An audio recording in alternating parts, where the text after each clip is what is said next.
पैठण तालुक्यातील कोळी बोडखा शिवारात 1.5 एकर गहू आगीमध्ये जळून खाक। 20 तारेच्या घर्षणाने लागली आग। काढणीच्या तोंडावर आलेलं गहू पीक जळून खाक। वर्ध्याच्या वेण्णा नदीवरील प्रस्तावित बंधाऱ्याची आमदार समीर कुणावार यांनी केली पाहणी। 60 कोटी रुपयांच्या निधीतून बंधारा उभारणी। वर्धा तालुक्यामध्ये शेतकऱ्यांना पीक विमा पॉलिसीचं वितरण। प्रधानमंत्री पीक विमा योजनेच्या अंतर्गत विशेष मोहीम माझी पॉलिसी माझ्या हातात उपक्रमाला प्रतिसाद।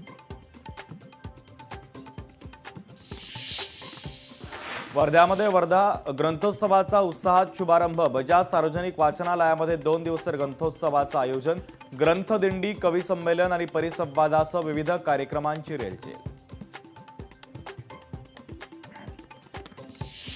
छत्रपती संभाजीनगरमध्ये एटीएम कार्ड बदलून फसवणूक करणारा आरोपी अटकेत। एमआयडीसी वाळूज पोलिसांनी आरोपीला केली अटक।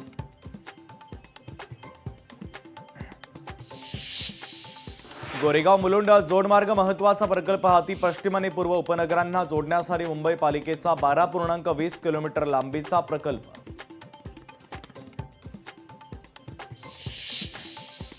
पंजाबला अंमली पदार्थांच्या विळख्यातून मुक्त करू, केंद्रीय गृहमंत्री अमित शहांचं आश्वासन। 2027ला सत्तेत आल्यास अंमली पदार्थांचा व्यापार संपवू। इराणविरुद्ध युद्धबंदीवर चर्चा करण्यास स्पष्ट नकार। युद्धबंदीच्या मध्यपूर्वेतील देशांच्या मागणीला यूएसए सरकारचा नकार।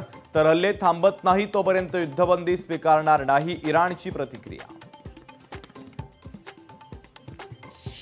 इस्रायलमधील विमानतळावर हल्ल्याचे सायरन वाजत असल्याचे व्हिडिओ समोर। प्रवाशांना सुरक्षित ठिकाणी जाण्याच्या प्रशासनाच्या सूचना। लोकशाही मराठी ऐका, पहा, जागरूक रहा।